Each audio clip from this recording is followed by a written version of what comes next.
He underwent waterboarding to see what it feels like, to prove that it was torture. In so doing, he proved it was not torture. A common sense definition of torture is, if you're willing to try it to see what it feels like, it's not torture. So if I told the Christopher Hitchens, I'm going to pull your teeth out with a plier, see what it feels like, would you try it? He wouldn't try it. I said, I'm going to pull your fingernails off to see what it feels like to try it. Would you try it? No, you wouldn't try it. I'm going to put electrodes on your body and puts a few 100,000 or 1,000 bolts through your body. Would you try it? No. Yes, I know what he means. I mean, there's another trapdoor, if you like, underneath my journalistic investigation of self-investigation of waterboarding, which is I knew when I went in that I could stop it at any time by making a special signal to my torturers, myself. But there was only one way I felt I could advance the argument, which is to see, roughly speaking, what it's like. And, for example, in reply to Mr. Thiessen, I would say, you've heard this said, I'm sure, waterboarding simulates drowning, or the feeling of drowning. It doesn't do that at all. You are being drowned, just in slow motion. Everything in you immediately rebels against that. It's a survival question. Aha. Where is that? Is that the porpoise-like figure of... that is you. That is somewhere in the mountains of eastern North Carolina, with a group of people a team of people who have had, let's say, field experience of this. What's this feel like right here when they're pouring water down? Well, it feels as if your last breath is about to be drawn, and you don't really have any choice in the matter. You have to, everything rebels. You have to make it stop as fast as you can. My second reply to Mr. Thiessen would be, You're just now saying I've had enough. I think that's pretty much, yeah.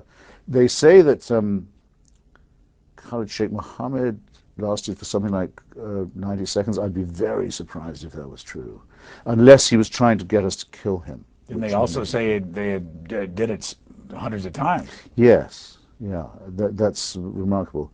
The other reply I'd make to Mr. Thiessen on this point, because he's making a very serious one. After all, I was ready to do it again, and because I felt so bad about having lasted so little, I felt any son of Commander Hitchens of the Royal Navy should be able to stand up a bit more than that. So I made them do it to me again, and I lasted a bit longer this time. But, and you could say again, well, if you could stand it for 2 times, it's not torture. But the United States has always said of any regime that uses it on an American that it is torture, and that if we catch the person who did it or ordered it, we'll seek the death penalty, and has done so several times.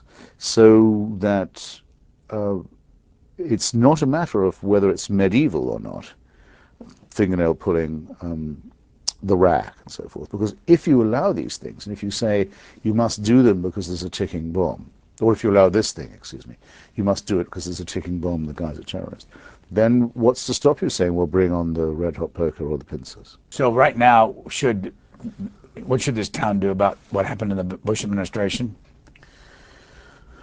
Well, I mean, I'm not a friend of the CIA, as you know, and that would have been the young Hitchens who you just saw back there, the one with the fringe and the Socialist International. The kid.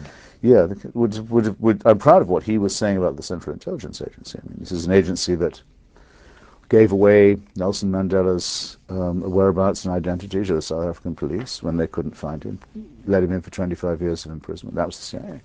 Murdered the elected, or helped to murder the elected president of Chile. Countless other horrible crimes in Greece, Uruguay, Cyprus, elsewhere. Not only that, these are criminal things, but repeatedly told us that the Soviet Union was an economic superpower right up till '89, that it was entering its golden age, and so on. It was a fantastically successful country when it was falling to pieces. George Tenet, on the day of 9/11, said to former Senator Boren, the first thing our head of intelligence said on that day was, looking at the towers go down and the planes fly in, he said, it's quoted in Woodward's book directly. He says, I hope it's not those guys from the flight schools in the Midwest, who he knew about and hadn't done anything about. So they try and cover their traces and their failures and their betrayals by torturing people. So they can say, hey, we've got results at last. This will not do. We can't have that. So someone has to go down for this, I think.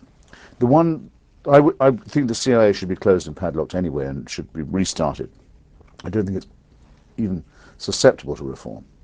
And I think that's been proved by everyone's tried to run it since Janet. And then I think I have a special hatred for the shady lawyers who try to think of excuses, try to think of half-baked legal reasons why we shouldn't honor the Geneva Conventions, and had those passed on to men in the field who were under orders. But I want it clarified and combed out. I've been to Guantanamo and I've been to Abu Ghraib. Abu Ghraib was much worse under Saddam Hussein, I know. And there are many worse Cuban prisons on the other side of the line in Cuba, in Guantanamo. There's a political prison there too. But that doesn't excuse us.